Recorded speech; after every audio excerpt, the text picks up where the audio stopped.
विरोधकांच्या पायाखालची वाळू सरकली असं रवींद्र चव्हाणांनी म्हटलं।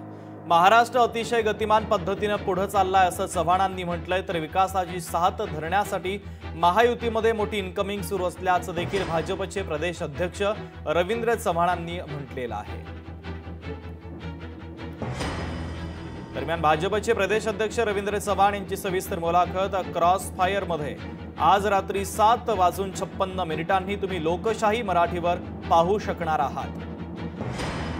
खरं तर विरोधकांच्या पायाखालची वाळू सरकली, त्याचं कारणच एक आहे की महाराष्ट्र अतिशय गतिमान पद्धतीने पुढे चालला आहे। विरोधात काम करणाऱ्या प्रत्येकाला हे लक्षात येत आहे की महाराष्ट्र आता थांबणार नाहीये, महाराष्ट्र हा असाच पुढे जाणार आहे। हे सगळ्यांच्या लक्षात आल्यामुळे कदाचित सर्व ठिकाणी असणारे जे लोकप्रतिनिधी आहेत त्यांच्या त्यांच्या भागांमध्ये त्यांची असणारी वोट बँक ही जर टिकून ठेवायची जर असेल तर आपल्याला विकासाची साथ धरली पाहिजे। आणि म्हणून सगळीजण भारतीय जनता पार्टीला फर्स्ट प्रायोरिटी देत आहेत, महायुतीला प्रायोरिटी देत आहेत।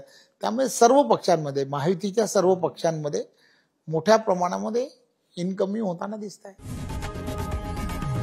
लोकशाही मराठी ऐका, पहा, जागरूक रहा।